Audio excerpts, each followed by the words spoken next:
untuk Tonight Lovers selalu menjaga kesehatan. Hindari kerumunan dan selalu menggunakan masker ya. Mari bersama-sama kita putus rantai penyebaran COVID-19 ini. Dan di beberapa hari ini gue baca berita ya di sosial media. Katanya di Prancis nanti di Januari mereka udah akan memvaksin. Terus, di Indonesia pun juga sebentar lagi ada vaksin untuk COVID-19. Katanya. Iya.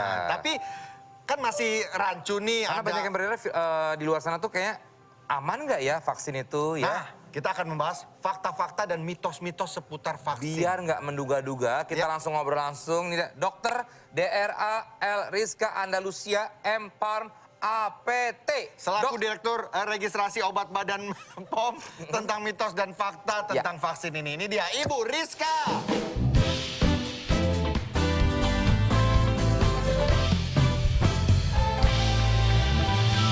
Silakan dokter. Waduh. Kayaknya kita pernah ketemu Ibu Rizka di mana ya? Wah, di mana ya? Familiar banget ya? Iya. Masa sih? Iya. Selamat malam Bu Rizka. Ya dok. Terima kasih Dokter sudah. Rizka manggilnya Dokter Rizka aja ya? Dokter Rizka. Ibu Rizka. Ibu Iya. Rizka. Oke. Tapi kan dokter.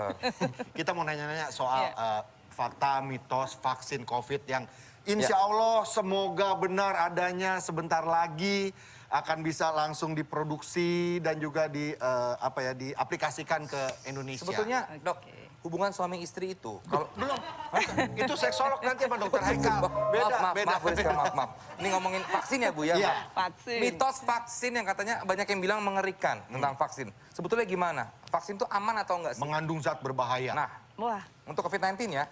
untuk Khususnya, COVID-19 ya. Sebetulnya vaksin ya untuk keseluruhannya nih. Kan kita sudah ratusan tahun mungkin ya kita mengenal vaksin ya. Kita semua juga dari bayi Divaksin. divaksin kan. Ya, sebetulnya sama saja COVID-19 dan vaksin-vaksin yang lain itu pengembangannya tuh hampir sama ya. Jadi artinya tentunya harus aman. Pertama aman dulu. Ya. COVID-19 juga begitu ya, vaksin COVID-19 ini dalam proses pengembangannya harus dipastikan dulu aman. Ya. Nah, dari mana kita tahu aman? Ya. Nah, dari proses yang namanya uji klinik. Uji ini kan klinis. rame nih ya, Ya, belakangan ini ya. Ada uji klinik, ada yang di Bandung. Pernah dengar nggak Ya, uji klinik yang di Saya Bandung? sempat daftar Oke. itu, Dok. Oh iya, Sempat tapi nggak daftar, boleh ya. ya, nggak diterima. Cuma karena di Jawa Barat kan, di Bandung ya. Iya, memang. Nah, itu untuk apa? Untuk memastikan dulu bahwa vaksin itu aman. Iya. Nah, makanya dilakukan uji klinik.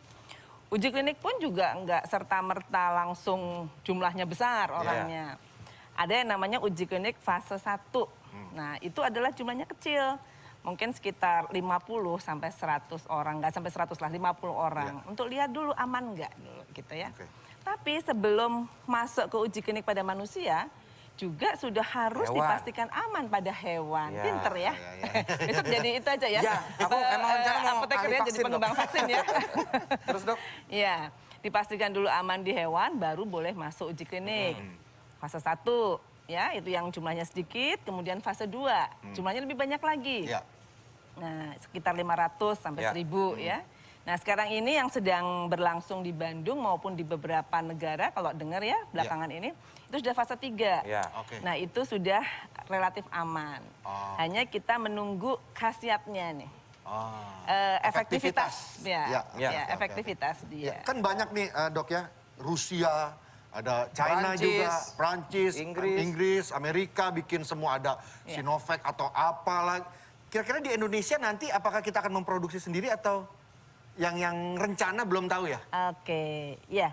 Untuk pertama kita akan mengimpor dulu, ya. Karena pertama Cina dan beberapa negara itu sudah lebih dahulu ya terdampak COVID-19 dan mereka sudah mengembangkan lebih dahulu. Tetapi ke depan nanti kita akan transfer teknologi namanya. Jadi kita akan memproduksi di Indonesia. Wah. Selain juga kita juga akan mengembangkan nih yang vaksin dalam negeri nih. Ya, ya. Vaksin merah putih pernah dengar Ya, ya? ya, benar. Oke, itu. Itu Tapi rencana akan ini produksi sebetulnya ya. gimana? Badan POM sendiri mengawasi perkembangan vaksin ini Bu, biar tetap aman, efektif, dan berkualitas. Soalnya kan kalau dulu kan bikin vaksin kan jaraknya lama sekali ya Bu ya, bertahun-tahun. Nah ini kan berarti dikebut. Nah ini biar aman, efektif, dan berkualitas itu gimana Bu? Mau nyampe setahun. Iya, meskipun dikebut, tapi 3 tadi ya, aman, efektif, dan bermutu itu harus tetap menjadi syarat utama. Ya. Ya. Jadi kenapa kok bisa cepat? Karena kita mengerahkan semua resources ya untuk melakukan pengembangan vaksin ini. Semua negara nih kita berlomba-lomba atau bergotong royong lah ya. Kemudian juga kita melakukan beberapa kegiatan yang namanya paralel ya. Biasanya kalau pengembangan yang lama itu uji klinik fase 1 selesai dulu, baru nanti fase 2, kemudian lama gitu ya. Nah, ini kita bisa bersama-sama terus paralel.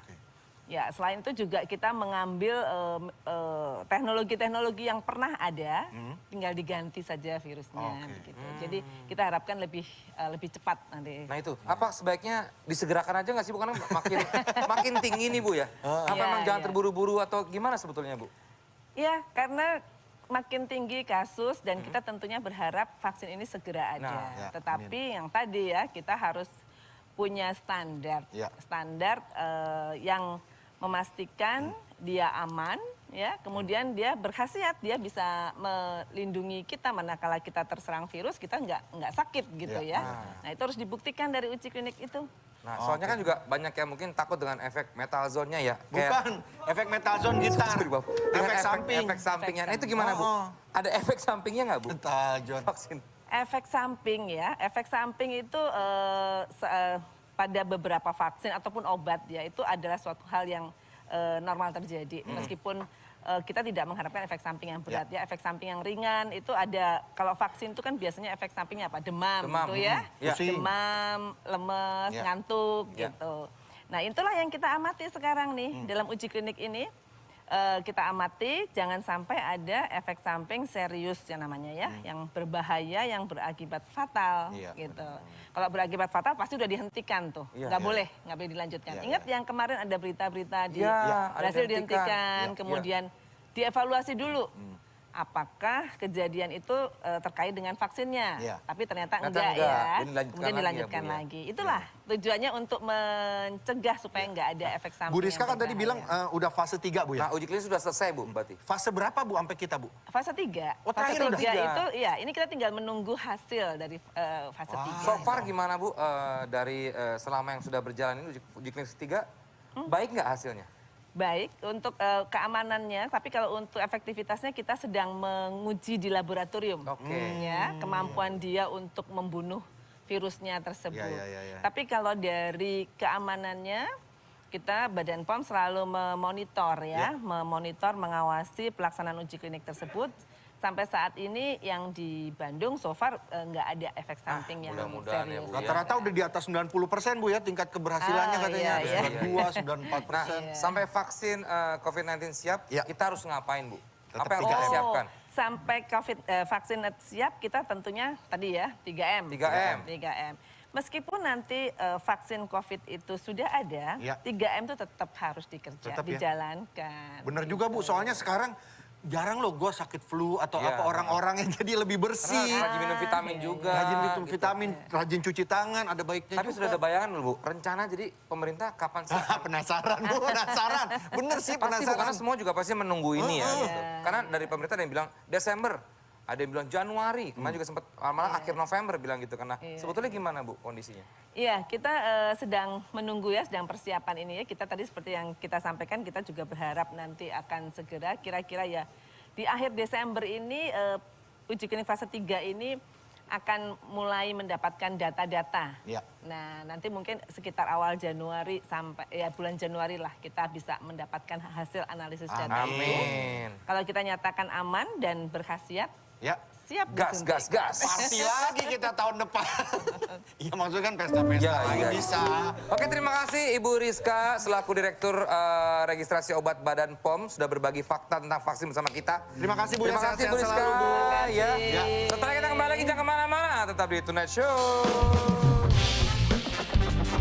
Coming up next.